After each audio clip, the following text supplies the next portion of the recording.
now it's good afternoon, sir. Good afternoon. I see it is afternoon. Thank you. Good Yes. afternoon. May it please the court, my name is Ralph Richard. I represent the appellants.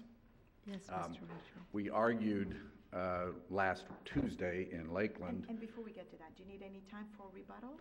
I would like to have, depending on the questions that the court might have, I would like to reserve a lot of time for rebuttal because I've not had an answer to my appeal brief. Well, typically rebuttal is like up to 5 minutes. Would you like 5 minutes? Yes, please. All right, at least sir. that.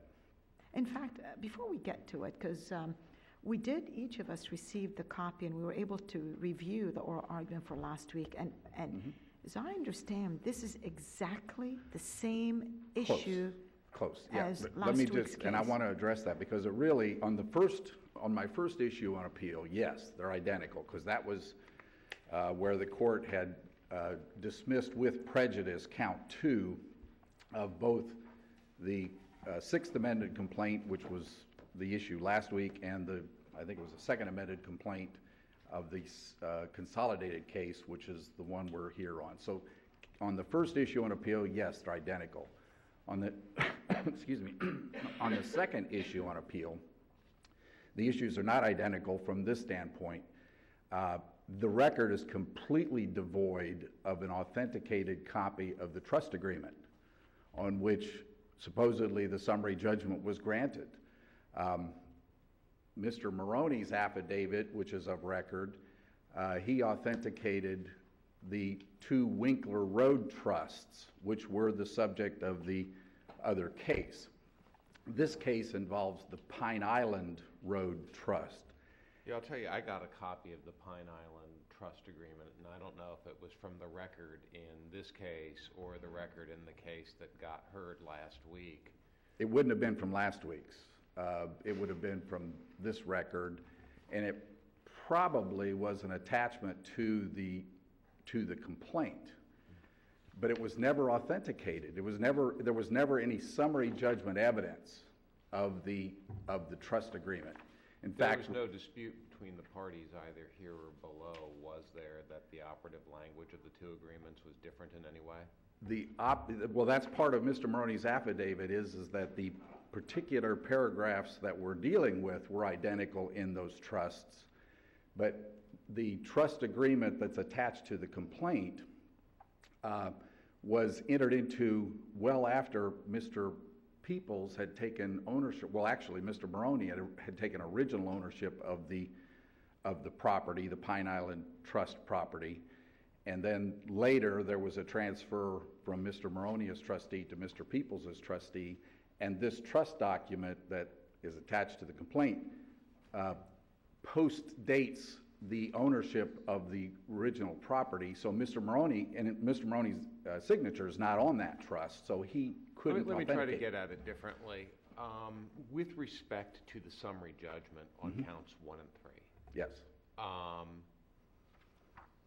is there any way that the resolution of this case will not be driven by what the resolution of the other case is?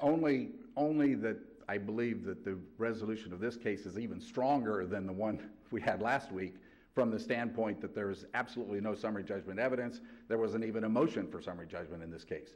But the issue as far as whether the court erred in granting summary judgment, it should be driven by the same issues that would be applicable to last week's case. Consolidation in this case, in these cases, in the trial court was agreed to. Correct. By the parties, was Yeah. not. Yeah. I guess I'm still troubled. Why wasn't these cases consolidated up here on appeal? We didn't ask for oral argument. With the exception of Judge Sleet, you have I agree. 2 other I didn't judges. ask for oral argument. I filed notice of the similarity of the cases. Opposing counsel requested oral argument. That was a question that was brought up last week, and one of the judges said, maybe you want to argue it over again next week. So it wasn't for me I don't see it to be for me to raise that. I agree, it should all be the same, essentially the same arguments, same issues. Well, Mr. Richard, help me out with this, because if both cases were consolidated and there was a motion for summary judgment filed under one case number, and then subject to consolidation, why doesn't that summary judgment motion and any exhibits that's attached thereto and any affidavits apply to both cases if they're consolidated? Because that motion for summary judgment was filed by an attorney for three of the defendants in the other case.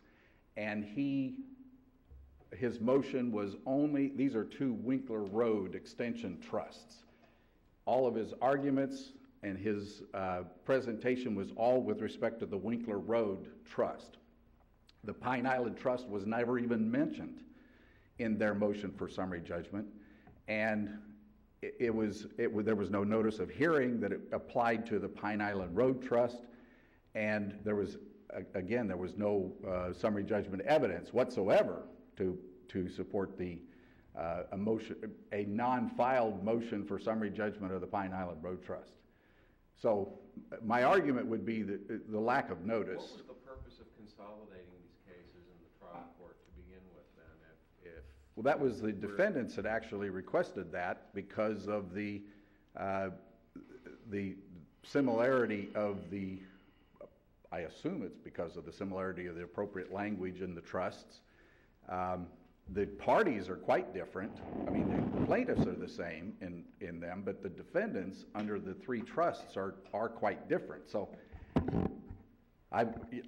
we had no objection to a consolidation because the issue of fraudulent transfer, the procedure by which the trustee and the broker handled the funds on the sale of the various properties was the same.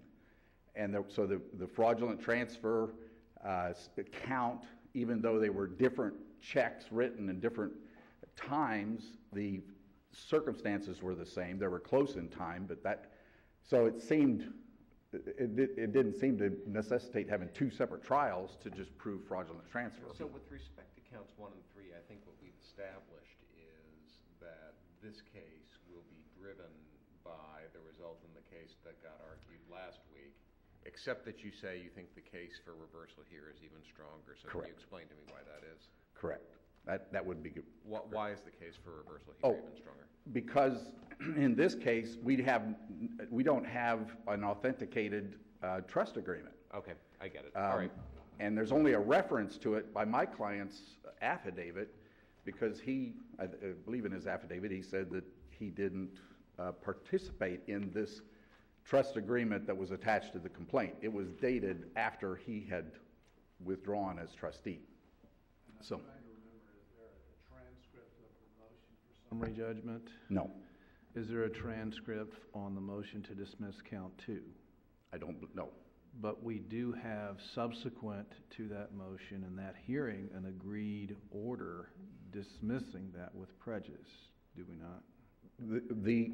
On count 2, yes, sir. That was dismissed with prejudice at the hearing back several years ago.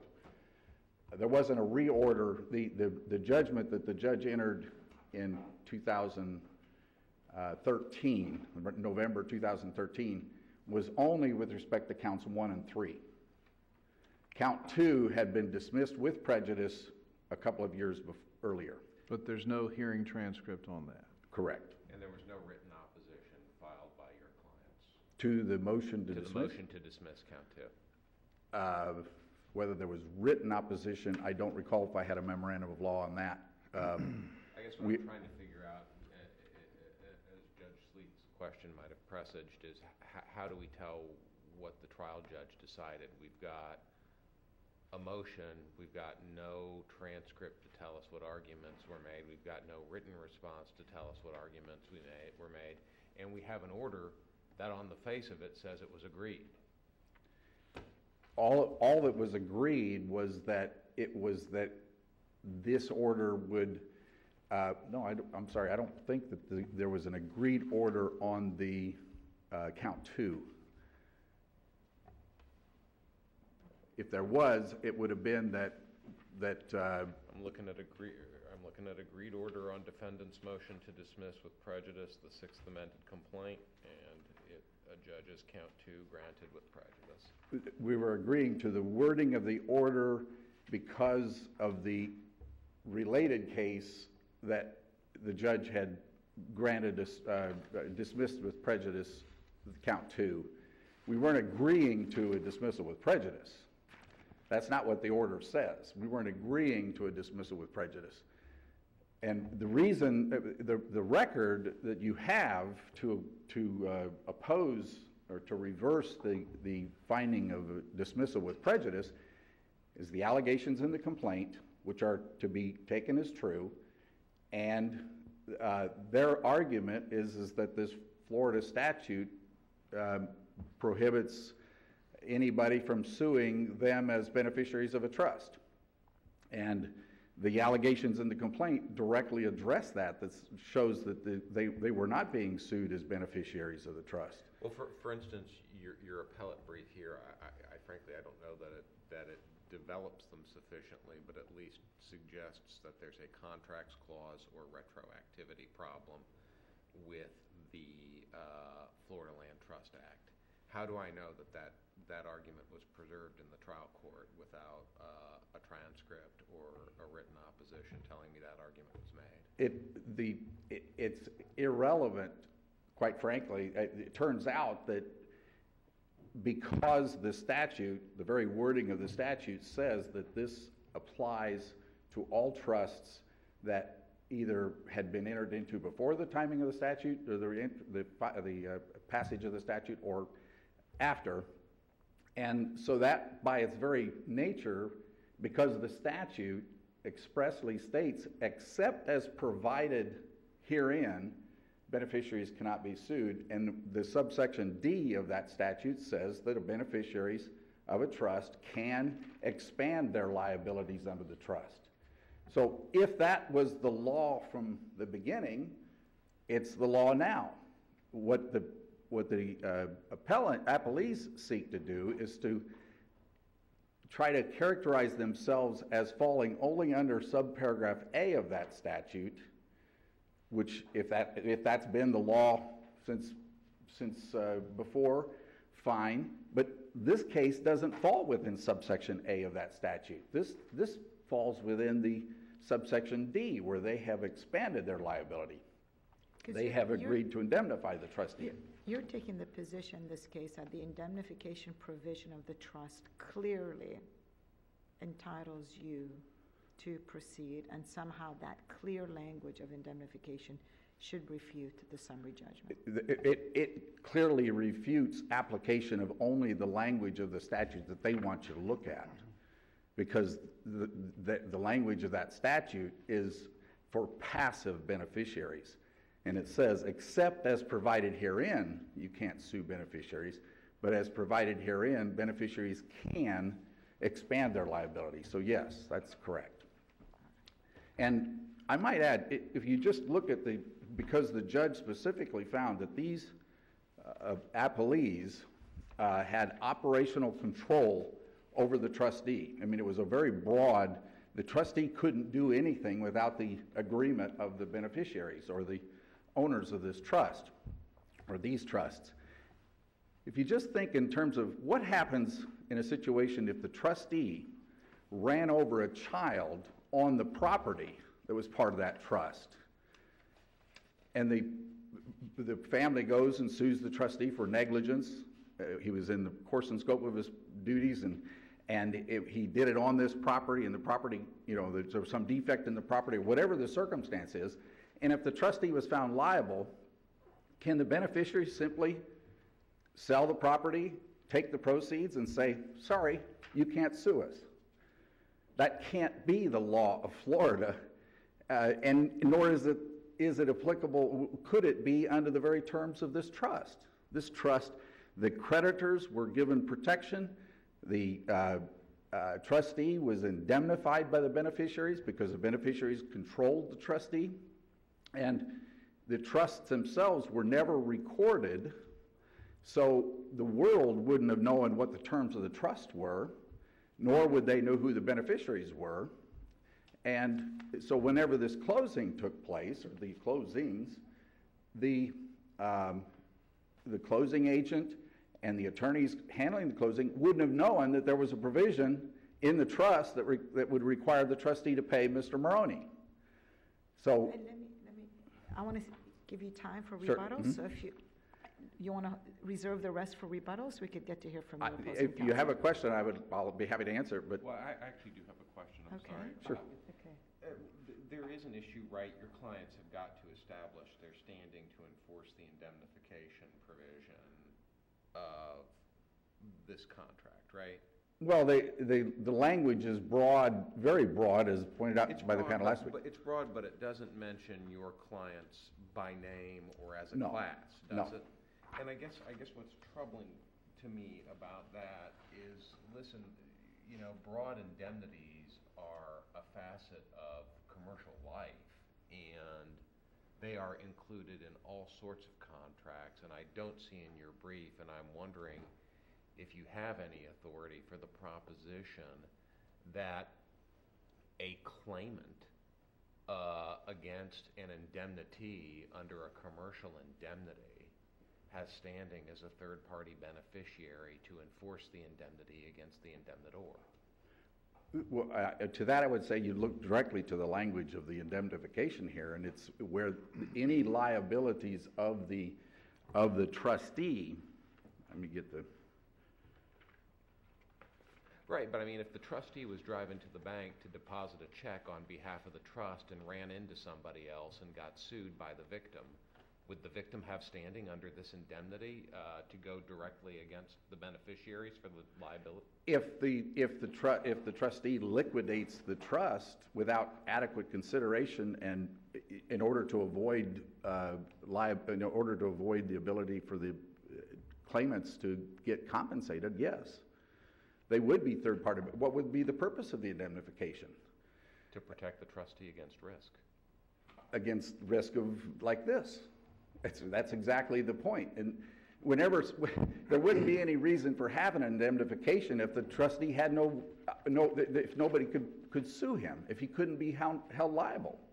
They're trying to say that he couldn't be held liable, but he was found liable under the judgments that were entered, and as a result of that, and because he was the one that liquidated the trust. How else can a claimant who's got the judgment against the trustee ever recover? Just as a practical matter, we've got even stronger language that the beneficiary is actually indemnified, even if he didn't indemnify. There's law, we quoted from this Loring and Rounds, a trustee's handbook, that says that if beneficiaries receive proceeds that that would be against the rights of others, they have an obligation to return the money that they've received. That doesn't even talk about indemnification. We have even stronger language. Not only did they receive funds that were intended to pay my client, but they agreed to indemnify the trustee in addition to the common law, which would require them to return this money. Okay. I want to be able to give you an opportunity for rebuttal. Thank you so much. Thank you, sir. Okay.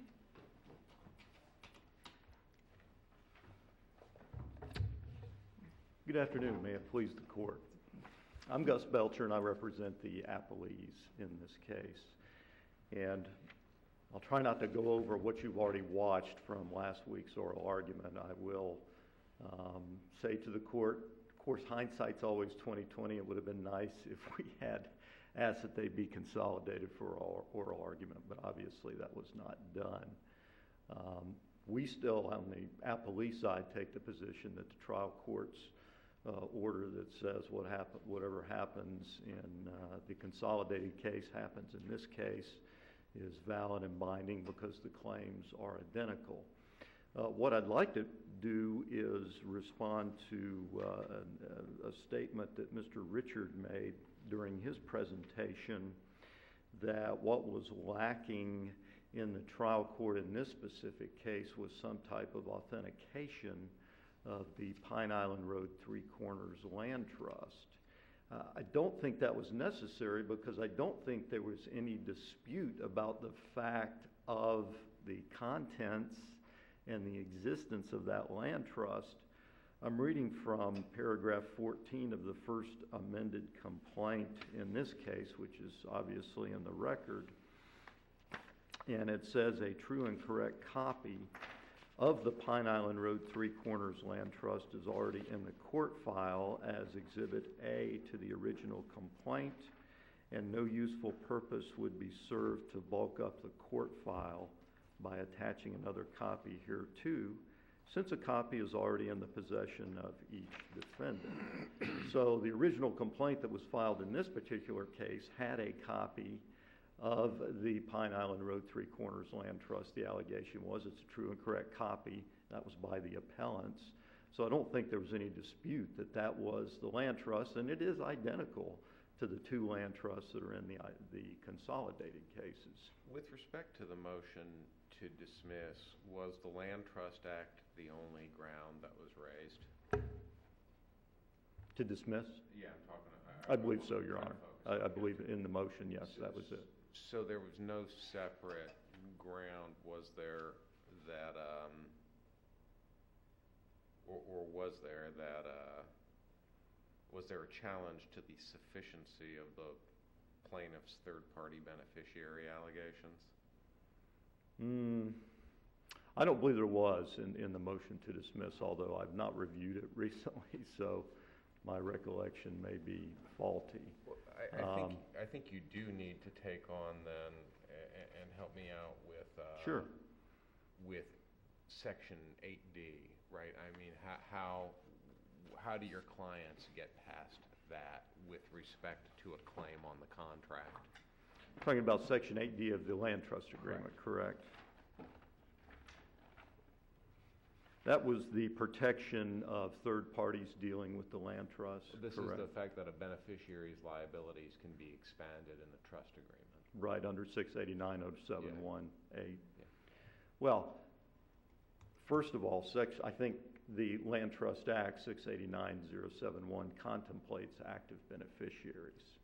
So I think right off the bat, it's not a trustee making all the decisions. It contemplates that the beneficiaries are actually directing a trustee. But to the specific language in the land trust that's involved here, what paragraph 8 of the land trust agreement, which protects third parties dealing with a trustee, by its plain terms, it applies to someone who is claiming a right, title, or interest in the trust. So I think that contemplates some type of transfer, a conveyance, a mortgage perhaps, or some other type of transaction that actually affects the trust property. And maybe I've confused you, Your Honor, I'm sorry. We're talking about paragraph 12 of the trust agreement, right? In other words, your friend's position, as I understand it, is I'm a third-party beneficiary correct. of the indemnity that the beneficiaries have provided the trustee. Correct. Is that provision so limited? I believe that paragraph 12 on its face is limited to just the trustee. It does not apply to third parties who can step into the shoes of the trustee and request indemnification. And if I could comment on the analogy that Mr. Richard made to the court about, well, what happens if the trustee's out driving around and runs over somebody and incurs a liability such as that? Are the beneficiaries liable for that? Well, I think they would be, depending on the timing of everything, and the reason is that's a claim that has not been paid. Going back to our argument last week in Lakeland, the appellee's position is there was a 10% real estate commission that was due when these properties were sold. And based on the evidentiary record before the court, the closing statements of the different trust properties, a 10% commission was actually paid. Now, the appellants say we were supposed to get all or part of that, but the fact remains that these former beneficiaries didn't receive any kind of distribution that had something they should not have received because the 10% commissions were paid. In the analogy that Mr. Richard was making to the court, if there was a personal injury claim that would be some type of unliquidated amount that we wouldn't know how much that is. And so the beneficiaries could possibly be receiving money that they shouldn't receive if there was a personal injury claim against the trustee for something that happened while he was performing his duties. So that's not in dispute then, that the 10% was not part of the amount? Is that uncontroverted? I believe it's uncontroverted from the evidence that's in the record, yes. Well, but the trust itself creates a right to Mr. Maroney to be compensated 10% for real estate commissions. Correct. So you would agree that he has a right created by the trust agreement. The trust agreement also protects third-party beneficiaries in paragraph 8. That's correct. Then paragraph 12, which I would characterize as a very broad indemnity provision, is for any liability. Now we go back to paragraph 9, talks about any instrument executed by the trustee. Now we could say that the commission owed to Mr. Maroney would be by way of an instrument. At the time of selling this property, Mr. Maroney still had a right to a commission. You'd have to agree with that, correct? He still had a right to a commission. I believe based on the documents in the record, there was a right to a commission. You're with me split with People's Realty. But you're with me so far. At the time of the Yes. sales transaction, Mr. Maroney is entitled to a commission, whether it's 10% or whether what you said last week that they had a side agreement for 5%. Correct. Nevertheless, he had a right to some money. The trustee, acting as the trustee, executes the sales contract, deducts a certain portion that he believes to be sufficient to cover the 10% on each transaction, and we're talking about, I guess, Pine Island property in this case. That's correct. And then distributes it to real estate companies. He takes some for himself, then he distributes it to another real estate company or realtor. I can't remember his name. John R. Wood. John Wood. Right. So the allegations of the complaint are that the trustee acted as the trustee, sold the property, sale proceeds were distributed, and certain amounts were deducted for creditors, and the evidence shows that something was deducted for a real estate commission. That commission that Mr. Maroney was entitled to by virtue of this trust agreement was never paid. How is that not a liability created by the trustee, acting as a trustee, dealing with trust property? Here's why I think it is, and I agree with you. The original trust agreement says that in lieu of a trustee's fee, that Maroney Realty is entitled to a 10% commission. But this trust agreement, at least the one I'm looking at, unlike the trust agreements that you argued in Lakeland last week, actually provides for the payment of that commission to Marshall Peoples and Peoples Realty. I don't know that makes a difference to the argument you're about to make. Well, it does in this respect, and it's kind of an overall comment. These trust agreements had the 10% real estate commission, and I obviously remembered incorrectly that this particular one, Pine Island Road Three Corners Land Trust, started out with People's Realty having the right to the 10% real estate commission. But the chronology, and these are based on documents that were in the record for the trial court to consider, was that in March of 1989, which would have been after the date that the land trusts were entered into, there was a document called a joint agreement. And in that agreement, what that said was that People's Realty Incorporated and Maroney Realty would split the 10% real estate commission. That's between the two real estate companies. Now, I know we have... That wasn't Mr. Peoples, Marshall Peoples acting as a trustee? No, that was People's Realty Incorporated. But could you argue that the proceeds, that the compensation comes from the proceeds of the sale of trust property? Oh, I totally agree with that, Your Honor. I totally agree with that. But all I'm saying is there was a commission split agreement evidenced in the record, and these are from Mr. Maroney's own documents themselves that were filed in other cases. and for which judicial notice was requested and I believe taken by the trial court. But what they show is, yes, the trust was paying a 10% commission. It goes to a closing agent. At that point, there's an agreement through several documents over the years between Peoples Realty Incorporated, a different entity from the trust, although Mr. Peoples was obviously the trustee of the Pine Island Road Three Corners Trust. But there's a commission split agreement between Mr. Maroney and Peoples Realty Incorporated. That's something that takes place after the 10% real estate commission is taken and a closing agent has it.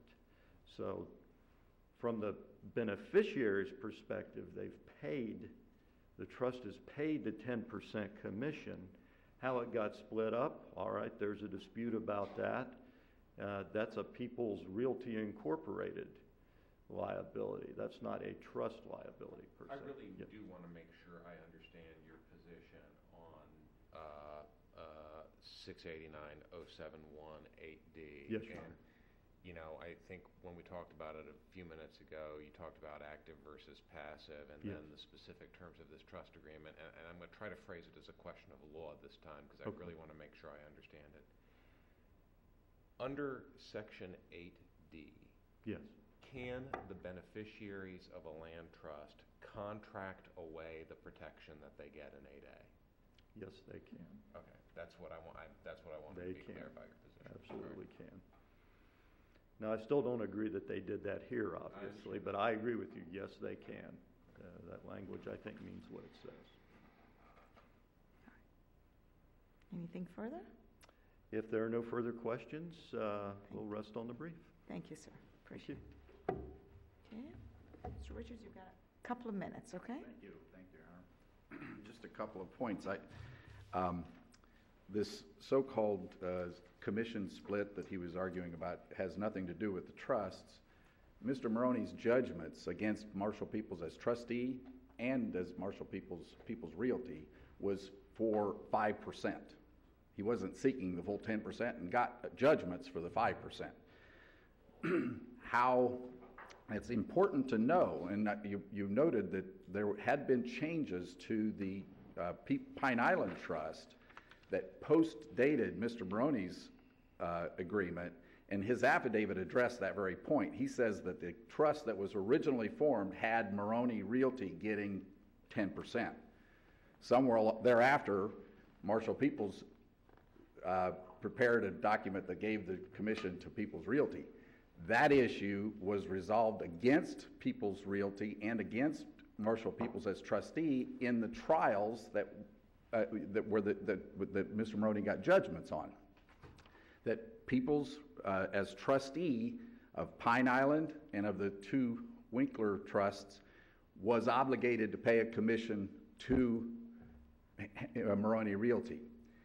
The only people in the whole world that knew about Maroney's entitlement to that commission were the parties that are in this case. It's not a recorded trust, and the people who were handling the closing would not have known that there was a potential claim by Maroney Realty. And the fact that the real estate was owned by Peoples as trustee and not identifying the trust and not identifying the beneficiaries made it impossible to put anybody on notice that there might be potential claims here. So that's all part of what was litigated in the cases against Peoples as trustee and Peoples Realty, and those judgments are res judicata. So they can't go back now and say that the commissions weren't paid, or had been paid. They haven't. All right. So, Thank you, Mr. Thank you. Richards. Thank you both. Very interesting. Thank you. All right, then the final case on the docket is Christopher Mobbs and Michelle Lindsay versus Alan Bowton, the estate of Elsie Road.